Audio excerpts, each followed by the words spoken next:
Now that your husband is dead, pack your bags and leave. My daughter-in-law said it so casually you would have thought she was reminding me to take an umbrella before the rain started.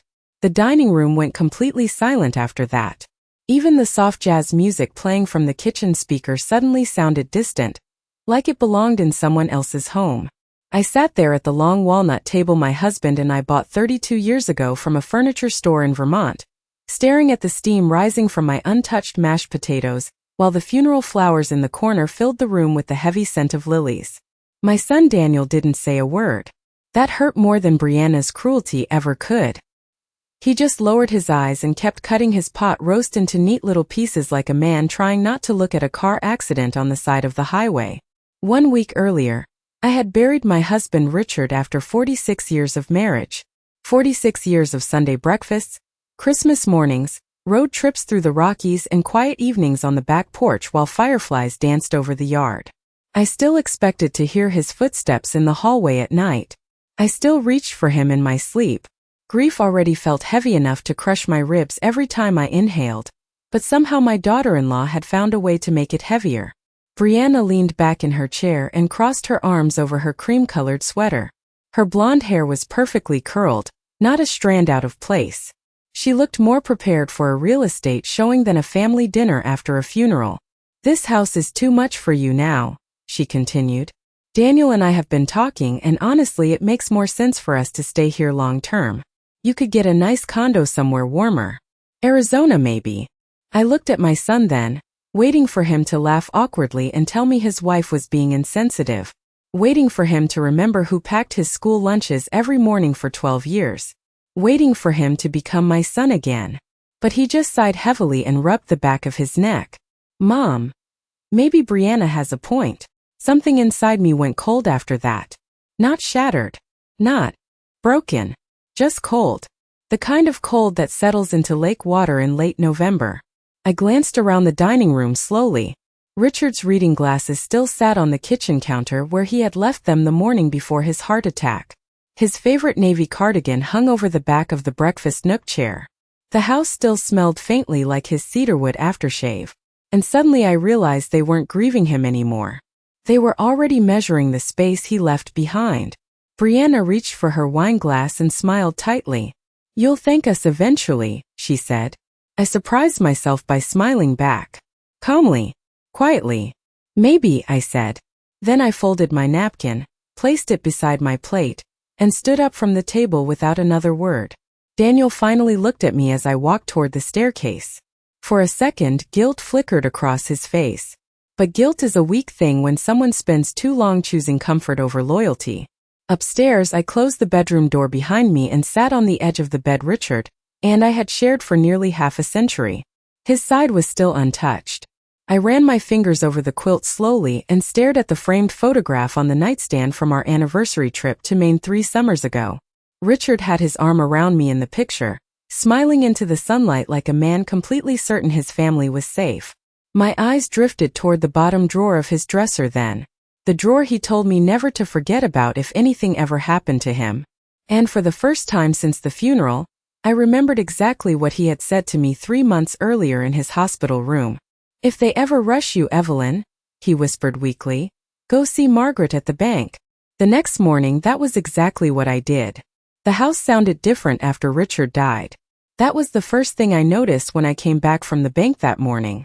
Not emptier. Different. The grandfather clock in the hallway seemed louder somehow, each tick stretching across the silence like a reminder that time kept moving whether I was ready or not. I stood in the foyer for a moment with my coat still buttoned, listening to voices drifting from the kitchen. Brianna was laughing softly about paint samples. Paint samples. My husband had been gone for 8 days. I walked toward the sound quietly and stopped just before entering the kitchen. Brianna sat at the island counter scrolling through her tablet while Daniel leaned against the sink drinking coffee from Richard's favorite mug. "The lighter hardwood would make the space feel bigger," Brianna said. "And if we knock out that wall between the dining room and living room, we could completely modernize the first floor." Daniel nodded slowly. "Yeah, Dad always liked traditional stuff, but honestly the house feels dated now."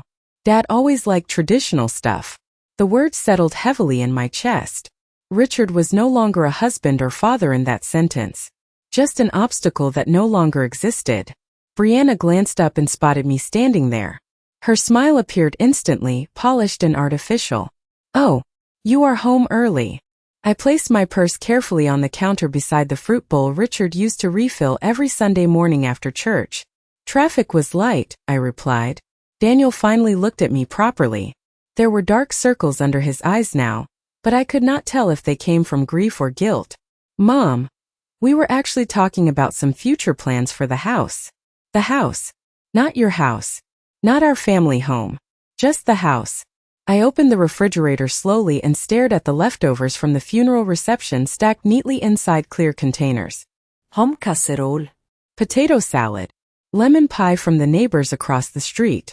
Food people bring when they do not know how else to help sadness. "That sounds productive," I said calmly. Brianna exchanged a quick glance with Daniel, almost disappointed that I was not reacting emotionally. That was when I realized something important. They wanted tears. They wanted resistance. They wanted me to become difficult so they could feel justified about what they were doing. Instead, I poured myself a glass of iced tea and stood by the kitchen window overlooking the backyard. Richard had spent years building that garden with his own hands. Every spring, he planted hydrangeas along the fence because he liked how the blue flowers looked against the white siding. Last summer he built a cedar bench near the maple tree because he said retirement should include more sunsets. The bench was still there now, slightly crooked because he never quite finished sanding the left side properly. My throat tightened when I saw it. "Mom," Daniel said carefully behind me, "you know Brianna is only trying to help." I turned slowly. "Help with what exactly?" He hesitated. Brianna answered for him. "Helping you move forward. This house is a lot for someone your age." Someone your age. It was fascinating how quickly grief turns older women invisible in the eyes of certain people. I looked at Brianna for a long moment. She wore diamond earrings Daniel definitely could not afford on his own. Her manicured nails tapped lightly against the marble countertop while she smiled at me with rehearsed patience, like a woman speaking to an elderly stranger at a pharmacy. "Richard and I built this house together," I said quietly. "Every inch of it." Brianna's smile barely moved. "And now it is time for a new chapter." I nodded once, calmly. Then I picked up my tea and walked upstairs without another word. Halfway up the staircase, I noticed something that stopped me cold. The family portrait that used to hang beside the hallway mirror was gone. The one from our trip to Cape Cod 10 years earlier. Richard with his arm around me. Daniel smiling between us before marriage changed him into someone quieter and harder to recognize. Only a pale rectangle remained on the wall where the sunlight had not touched the paint. I stared at the empty space for several seconds before continuing upstairs. And for the first time I understood this had not started after the funeral. It had started long before Richard died. Once you notice someone slowly removing you from your own life, you can never stop seeing it. That afternoon, I sat alone in the upstairs sitting room with Richard's old leather photo album, resting across my knees while rain tapped softly against the windows overlooking the backyard. The house smelled faintly like lemon cleaner, because Brianna had spent the morning reorganizing kitchen cabinets. Without asking me first, I turned another page carefully and found a photograph from Daniel's college graduation. Richard had tears in his eyes that day. He kept saying how proud he was that our son would be the first Harper to earn a business degree. Daniel used to smile differently back then. Openly. Warmly. Before every expression became filtered through whatever mood Brianna carried into the room. Downstairs, cabinet doors opened and closed repeatedly. Sharp sounds. Efficient sounds. The sounds of someone making herself comfortable. I closed the album slowly when I heard footsteps approaching the staircase. Brianna appeared moments later holding a cardboard box against her chest. "I figured we should start sorting some things early," she said brightly. "There is just so much clutter upstairs." Clutter. I looked at the box in her hands and immediately recognized the contents. Richard's old vinyl records. Frank Sinatra. Nat King Cole. Elvis Presley Christmas albums we played every December while decorating the tree. "Those were Richard's," I said quietly. "I know," she replied. "But Daniel and I were thinking maybe storage would make more sense for some of this older stuff." "Older stuff?" 46 years of marriage reduced to older stuff. Brianna stepped farther into the room and glanced around casually, but her eyes lingered too long on certain things. Richard's antique desk, the silver-framed family photographs, the ivory-colored rug we bought during our anniversary trip to Charleston. She was not grieving. She was inventorying. You know, she said after a moment, Daniel mentioned there is a wonderful retirement community about 20 minutes from here.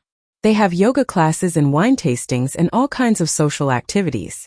I almost smiled at that. Brianna always spoke about aging the same way people talk about replacing outdated furniture. Carefully polite, emotionally detached. That sounds lovely for someone looking for that sort of thing, I answered. Her lips tightened slightly. Well, eventually everyone needs practical solutions. Practical. There was that word again. Richard's death had become practical to them remarkably fast. Brianna finally carried the box back downstairs, and once she disappeared, I stood slowly and walked into our bedroom. The room still felt untouched compared to the rest of the house. Richard's watch remained on the dresser beside a stack of folded receipts from the hardware store. His reading lamp still leaned slightly to the left because he refused to replace the crooked shade. I opened the closet carefully and ran my fingers across the sleeve of his navy winter coat. That was when I noticed something unusual. The small fireproof lockbox on the upper shelf was gone. My stomach tightened instantly. Richard kept important papers inside that box for years. Insurance documents, property records, bank information.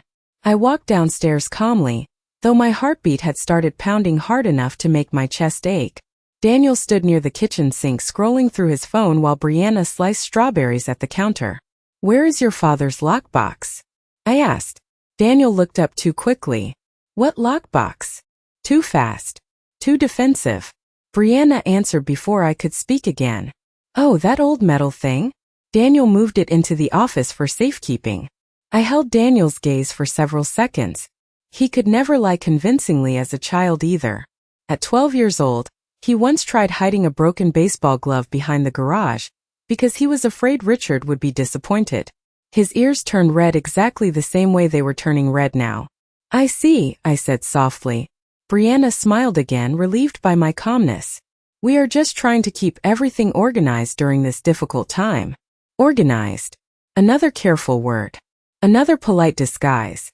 But standing there in that kitchen, watching my daughter-in-law touch my husband's belongings like they already belonged to her, I finally understood something Richard had been trying to tell me for months before he died. Brianna had not been waiting for a future with this family. She had been waiting for ownership. That night I could not sleep. Rain continued falling softly outside the bedroom windows while the old maple branches scraped gently against the siding with every gust of wind. Richard used to say storms always sounded peaceful from inside a safe home. Lying there alone in the darkness, I realized I no longer felt safe inside mine. Around 2 in the morning, I finally climbed out of bed and wrapped myself in the pale gray cardigan Richard bought me during our trip to Seattle 5 years earlier. The house was quiet except for the hum of the refrigerator downstairs and the distant sound of the dishwasher running. Brianna always loaded the dishwasher before bed now. She moved through the house with the confidence of someone already imagining her future there. I walked slowly toward Richard's old study at the end of the hallway. The door was slightly open, and light from the hallway spilled across the hardwood floor inside. For a moment, I simply stood there staring at the room. Richard spent countless evenings in that office reviewing paperwork or reading financial reports while jazz records played softly in the background. The scent of cedar and old books still lingered faintly in the air. But something felt wrong now. Too clean. Too organized. I stepped inside carefully and noticed several shelves had already been rearranged. Family photographs were gone from the desk. Richard's framed retirement plaque had disappeared completely. Even the small brass sailboat paperweight Daniel gave him for Father's Day years ago was missing. I opened one of the desk drawers slowly and found it empty except for a single pen rolling loosely against the wood. Brianna had been here. Systematically. Quietly. Removing pieces of Richard before the grief had even settled properly inside the walls. My chest tightened as I lowered myself into Richard's leather office chair. The cushion still dipped slightly to the left because of the way he always leaned while reading. I closed my eyes for a moment and suddenly remembered a conversation from 3 months earlier while he was still in the hospital. It had been late evening.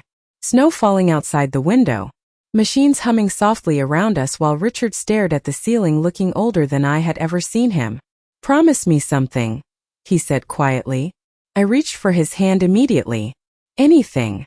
His fingers squeezed mine weakly. "If Brianna starts pushing too fast after I am gone, do not argue with her." I remember frowning then. Why would she do that? Richard gave the smallest shake of his head.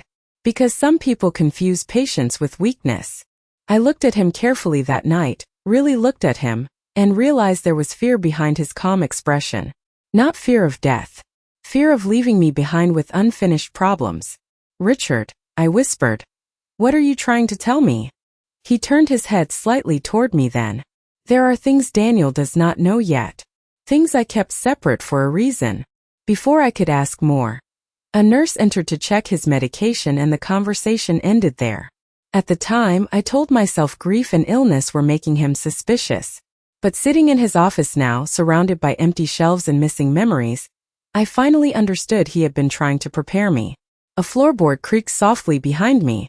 I turned quickly and found Daniel standing in the doorway wearing sweatpants and an old college sweatshirt. He looked startled to see me awake. "Mom? What are you doing in here?" I studied his face carefully. My little boy still existed somewhere underneath the exhaustion and avoidance. But he looked tired now in a different way. Like someone carrying guilt too heavy to put down. "I could not sleep," I answered softly. His eyes moved around the office nervously before settling back on me.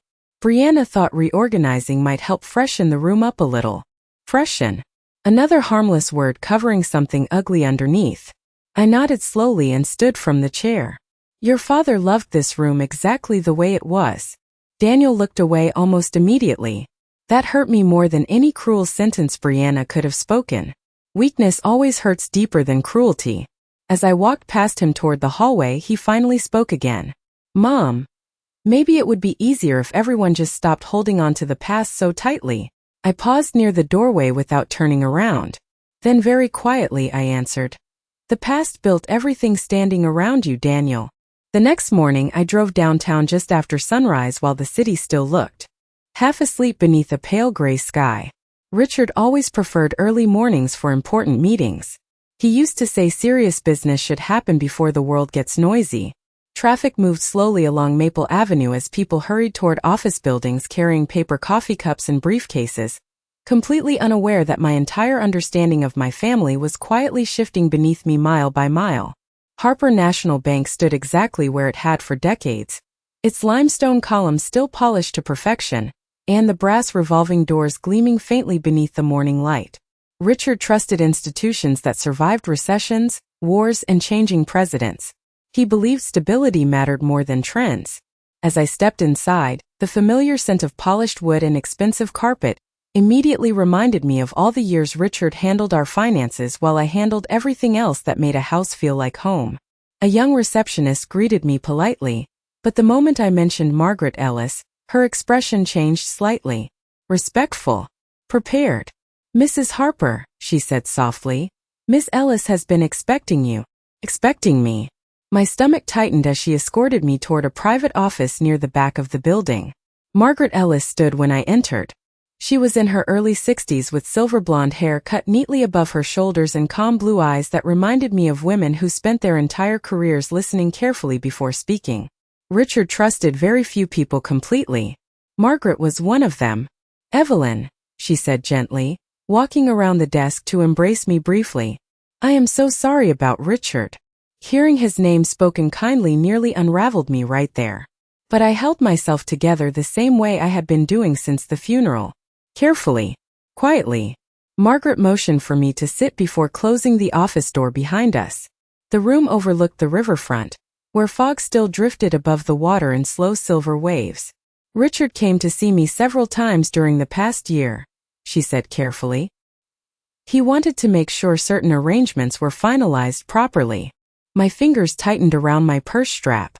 "What arrangements?" Margaret studied me for a moment, almost as if measuring how much truth I was ready to hear. Then she opened a thick folder resting on her desk. Your husband established an irrevocable family trust approximately 11 months ago. The words settled heavily between us. A trust. She nodded once. The house, investment accounts, and several properties were transferred into it. I stared at her silently while my heartbeat echoed loudly in my ears. Daniel does not know the details, Margaret continued calmly. Richard specifically requested that the documents remain confidential, unless certain situations occurred. Suddenly, I remembered every strange conversation from the past year. Richard insisting on private appointments. Late-night paperwork in his office. Quiet phone calls that stopped whenever Daniel or Brianna entered the room. Why would he keep this from his own son? I whispered. Margaret's expression softened with something that looked painfully close to pity. Because Richard became concerned that Daniel was allowing too much influence over financial decisions. She paused briefly before adding, particularly from Brianna. The room went very still after that. Outside the office window, a tugboat moved slowly along the river while morning traffic thickened across the bridge. Ordinary life continuing while mine quietly rearranged itself. Margaret slid several papers toward me carefully. Under the trust terms, you retain full lifetime residential rights to the house. No one can sell it, transfer it, renovate it significantly, or force you to leave without your written authorization. I looked down at the paperwork but could barely focus on the words through the sudden pressure building behind my eyes. Brianna had already started planning renovations. She truly believed the house belonged to her future. Margaret folded her hands together gently. There is something else Richard wanted you to know. She opened a smaller envelope from inside the folder and placed it carefully in front of me. My name appeared across the front in Richard's handwriting. Slightly shaky but unmistakably his. I stared at it for several seconds before finally reaching for the envelope with trembling fingers. He wrote that 3 weeks before he passed, Margaret said quietly. And Evelyn. Richard was very clear about one thing. I looked up slowly. Margaret held my gaze steadily before speaking. He did not want you to confuse kindness with surrender. I sat in my car outside the bank for nearly 20 minutes after meeting with Margaret Ellis, staring through the windshield while people hurried along the sidewalks carrying umbrellas and coffee cups, completely unaware that a 71-year-old widow had just discovered her late husband spent the final year of his life quietly protecting her from her own family. Richard knew. That realization stayed with me the entire drive home. He knew Brianna was waiting for ownership. He knew Daniel was becoming weaker every year beneath her influence. And somehow, while carrying the weight of his illness, he still found the strength to build a wall around me before he died. When I finally pulled into the driveway, I noticed 2 contractor vans parked in front of the house. My hands tightened around the steering wheel immediately. Men in gray polo shirts carried measuring tools through the front door, while Brianna stood on the porch speaking enthusiastically and pointing toward the upstairs windows. She looked radiant in cream-colored slacks and oversized sunglasses, like a woman planning a luxury remodel for a magazine spread, instead of discussing changes to a home where funeral flowers still sat wilting in the dining room. I stepped out of the car slowly, closing the door with deliberate calm. Brianna noticed me almost instantly. Her smile flickered for half a second before returning stronger than before.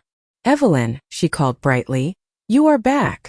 One of the contractors nodded politely at me while carrying a tape measure inside. I looked from the vans to Brianna without speaking right away. What is going on? I finally asked. Just getting some preliminary estimates, she replied casually. Nothing official yet. Daniel and I thought opening the upstairs hallway might bring in more natural light. Natural light? Richard spent months handcrafting the wood trim in that hallway after retirement because he loved old New England architecture. Brianna spoke about tearing it apart the same way someone discusses changing throw pillows. Daniel appeared behind the screen door moments later, holding a folder against his chest. He looked uncomfortable immediately when he saw me standing there. Mom, it is not a big deal, he said quickly. We are only exploring options. Exploring options. Everyone suddenly spoke like lawyers now. I climbed the porch steps carefully and looked directly at my son. Your father has not even been gone 2 weeks. Daniel opened his mouth to answer, but Brianna stepped in smoothly before he could speak. Richard would want the house to evolve with the family. I almost admired how confidently she said things she could not possibly know. Richard hated unnecessary renovations. He once refused to replace the kitchen tiles simply because he said memories mattered more than trends. But I did not argue. I did not raise my voice. Instead, I walked quietly past both of them and entered the house. The contractors were already upstairs measuring walls near the guest bedroom. One of them mentioned removing support beams. Another discussed expanding the primary suite. I stood at the bottom of the staircase listening to strangers redesign my marriage room by room, while Brianna followed behind me in expensive heels tapping sharply against the hardwood floors. You know, she said lightly. Once everything is updated, the property value could increase dramatically. There it was again. Property. Value. Equity. Brianna never spoke about memories unless they increased resale appeal. I removed my coat slowly and hung it inside the front closet. Richard's old fishing hat still rested on the upper shelf exactly where he left it last fall after returning from Lake Champlain. I stared at it for several quiet seconds before turning back toward Brianna. I think I may stay with my sister Clara for a few days, I said calmly. Brianna blinked in visible surprise. Then relief spread across her face so quickly she could not fully hide it. That might actually be good for everyone emotionally, she replied carefully. Good for everyone. Daniel stepped closer immediately. Mom, you do not have to leave. But he sounded weak when he said it. Obligated. Like a man reciting lines he no longer believed himself. I smiled faintly and touched his arm gently. It is only for a little while. Brianna's shoulders relaxed almost instantly. That told me everything. They thought I was surrendering. They thought grief had made me fragile enough to walk away quietly from the life Richard and I built together brick by brick over 46 years. Upstairs, I could still hear measuring tape snapping against walls while strangers discussed demolition plans. I looked toward the staircase one final time and realized something strange. For the first time since Richard died, I was no longer heartbroken. I was awake. Clara lived 40 minutes north in a quiet lakeside town where the streets still had old brick sidewalks and people waved from their porches in the evenings. Her house smelled like cinnamon candles and fresh coffee when I arrived with 2 suitcases and a grief that no longer felt soft. Clara opened the front door before I even reached the porch steps. She wrapped both arms around me tightly without asking questions, and for a moment I nearly broke apart right there against her shoulder. But I held myself together the same way I had every day since Richard died. Carefully. Deliberately. You look exhausted, she whispered as she led me inside. I feel awake for the first time in weeks, I answered quietly. Clara studied my face for a moment, and I could tell she understood there was a difference. That evening we sat together in her sunroom overlooking the lake while rain drifted softly across the water. Clara poured tea into mismatched ceramic mugs she collected from antique stores, and I finally told her everything. Brianna's comments, the contractors, the missing photographs, the trust. Richard's letter still rested unopened inside my purse because somehow I was not emotionally ready to hear his voice on paper yet. Clara listened silently, her expression growing colder with every detail. Richard saw this coming, she finally said. Did you? I stared out at the lake for several seconds before answering honestly. No. I saw pieces of it. But I kept convincing myself family could not become strangers that slowly. Clara nodded once. That is how it happens sometimes. Quietly. The next morning, I woke early and sat alone near the kitchen window while sunlight spilled across the lake in pale gold streaks. For the first time in days, my chest did not feel tight when I breathed. No contractors. No forced politeness. No footsteps rearranging memories upstairs. Just silence and coffee and the distant sound of geese moving across the water. Around 9:30, my phone buzzed against the table. Daniel. I let it ring twice before answering. Mom. His voice sounded strained immediately. Where exactly are you staying? Not how are you? Not are you all right? Where exactly? With Clara, I answered calmly. A long pause followed. Then I heard Brianna speaking faintly in the background before Daniel lowered his voice. Margaret Ellis called this morning. There it was. I remained silent. She said there is some kind of mandatory trust meeting next Friday. His breathing sounded uneven now. Nervous. Mom. Why would Dad set up a trust without telling me? I wrapped both hands around my coffee mug and watched sunlight shimmer across the lake. Maybe because your father understood things you refused to see. Another silence. Longer this time. Brianna says there must be some misunderstanding, Daniel said quickly. She thinks Margaret probably explained the paperwork wrong. I almost smiled at that.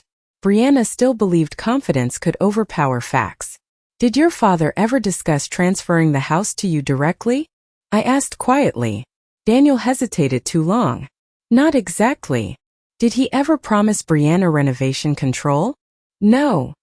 Then perhaps you both assume too much. I heard movement on the other end of the line before Brianna's voice suddenly appeared sharp and impatient in the background. Ask her when she plans on coming back. Daniel lowered his voice further. Mom, are you coming home before Friday? Home. Interesting how quickly the meaning of that word changes once people start measuring walls instead of memories. I am exactly where I need to be right now, I answered softly. Before he could respond, I ended the call and placed the phone face down on the table. Clara entered the kitchen moments later wearing a navy robe and reading glasses. That sounded tense, she observed. I nodded once. They finally realized the house may not belong to them. Clara poured herself coffee slowly before looking directly at me. And how does that make you feel? I thought about the question carefully. A week earlier I would have said devastated, betrayed, heartbroken. But sitting there beside the lake with morning light warming the kitchen floor, I realized the feeling inside me had changed completely. Prepared, I answered quietly. Then for the first time since Richard died, I finally opened the envelope containing his letter. Richard's handwriting looked weaker than I remembered, but the moment I unfolded the letter, I could hear his voice as clearly as if he were sitting across from me at the kitchen table on a quiet Sunday morning. The paper trembled slightly in my hands while sunlight drifted across Clara's kitchen floor. My Evelyn, the letter began. If you are reading this, then I was right about how quickly certain people would reveal themselves once they believed I could no longer protect you. I stopped breathing for a moment after that sentence. Richard knew exactly what would happen. Every word that followed carried the weight of a man trying desperately to prepare his wife for a future he would not be alive to witness. He wrote about Daniel first. Not with anger. That was what hurt most. Richard sounded disappointed, not furious. Our son has a good heart, he wrote, but he confuses keeping peace with surrendering judgment. Over time that weakness became dangerous. Dangerous. I stared at the word for several long seconds. Richard rarely used dramatic language. If he called something dangerous, he meant it deeply. The letter continued for 3 pages. Richard explained how Brianna slowly inserted herself into every financial conversation during the past 4 years. How she began pushing Daniel toward investment risks, expensive renovations, and social circles built entirely around appearances. Richard noticed how often she discussed the future of the house while he was still alive. He noticed the way she referred to certain rooms as if ownership had already transferred emotionally long before any paperwork existed. I tried speaking privately to Daniel several times, Richard wrote, but every concern I raised somehow returned to Brianna before the conversation even ended. My chest tightened painfully reading that line. Daniel no longer protected family conversations. He delivered them, like a messenger carrying information between 2 sides without realizing he had already chosen one.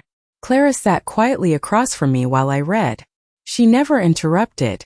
Occasionally she simply refilled my tea and let silence do its work. Toward the end of the letter, Richard finally explained the trust completely.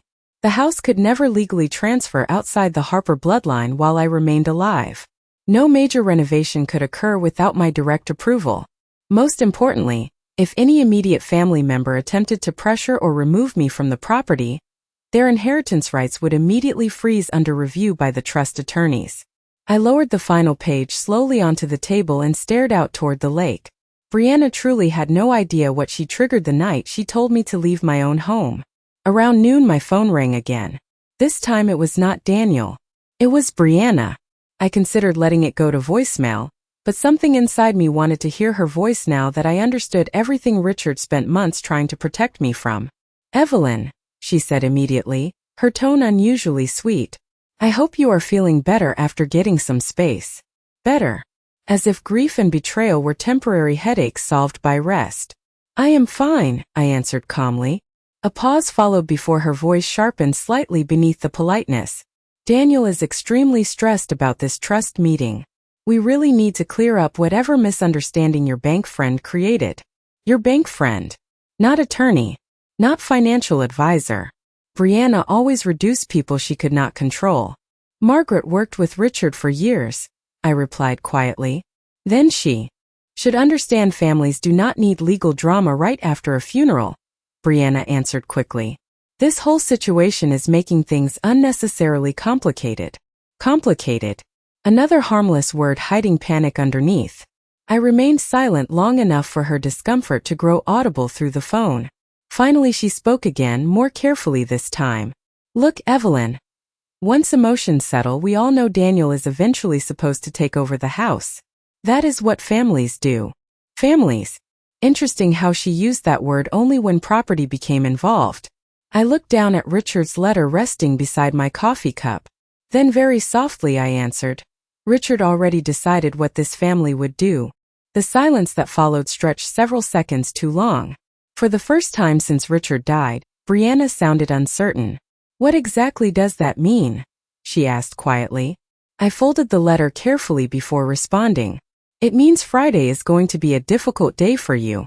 Then I ended the call before she could say another word. Friday arrived with cold autumn sunlight spilling across the city like pale gold glass. Clara drove me downtown just before 10 o'clock because she said no woman should walk into a family battle alone after burying her husband 2 weeks earlier. I wore the dark blue wool coat Richard loved and the pearl earrings he gave me on our 40th anniversary. Not because I wanted to impress anyone. Because I wanted to remember who I was before grief and betrayal tried turning me into someone smaller. Harper National Bank looked colder than usual beneath the gray sky, its tall stone entrance rising above the sidewalk like a courthouse. Clara squeezed my hand once before I stepped out of the car. "Whatever happens in there," she said quietly, "Richard already chose your side." Those words stayed with me as I entered the building. Margaret Ellis was waiting near the private conference rooms when I arrived. Her expression remained calm and professional, but I noticed the extra legal folders stacked neatly beneath her arm. This was no casual conversation. Through the glass walls of the conference room I could already see Daniel, pacing beside the long mahogany table while Brianna sat perfectly still scrolling through her phone. She wore a cream blazer and expensive gold jewelry, dressed less like a grieving daughter-in-law and more like someone attending a real estate closing. Daniel looked up immediately when I entered. His face carried exhaustion now. Real exhaustion. The kind that appears when denial finally starts collapsing under facts. "Mom," he said softly. Brianna offered a tight smile. "Evelyn." I nodded politely toward both of them before taking my seat across the table. Margaret entered moments later accompanied by another attorney from the trust department, an older man named Charles Whitmore whose silver-framed glasses and measured expression immediately reminded me of Richard. Precise. Careful. Dangerous only when necessary. Once the doors closed, the room became completely silent except for the faint hum of traffic outside 13 floors below us. Charles opened the first folder slowly. "We are here today to formally review the Richard Harper Family Trust established 11 months ago." Brianna crossed one leg over the other immediately. Calm. Confident. Still convinced this meeting would somehow confirm the future she already imagined for herself. Charles continued speaking in the same even tone. "Under the terms of the trust, Mrs. Evelyn Harper retains sole lifetime residential authority over the Harper family property located on Willow Creek Road." Brianna's smile faded slightly. Daniel frowned. "What exactly does that mean?" he asked quietly. Charles adjusted his glasses before answering. "It means the property cannot be sold, transferred, renovated significantly, refinanced, or occupied against Mrs. Harper's wishes during her lifetime." The silence after that sentence felt heavy enough to crack stone. Brianna leaned forward immediately. "That cannot be correct," she said sharply. "Daniel is Richard's only son." Charles nodded calmly. "And Mr. Harper addressed that specifically within the trust." He opened another document and continued reading. "Any immediate family member found attempting to pressure, remove, manipulate, or coerce Mrs. Harper regarding her Residential rights immediately forfeits all discretionary inheritance privileges pending trustee review. Daniel went completely pale beside her. Brianna blinked rapidly. This is ridiculous, she snapped. Richard would never punish family like this. That was when Margaret quietly slid another envelope across the table toward Daniel. Your father anticipated that reaction, she said softly. He left a personal statement to be read today if necessary. Daniel stared at the envelope for several seconds before opening it with visibly shaking hands. The room remained silent while his eyes moved across the page. Halfway through reading, his expression changed completely. Shock first, then shame. Deep, unmistakable shame. Brianna reached toward the letter immediately. What does it say? Daniel pulled the page slightly away from her without answering. I watched my son carefully then and realized something painful.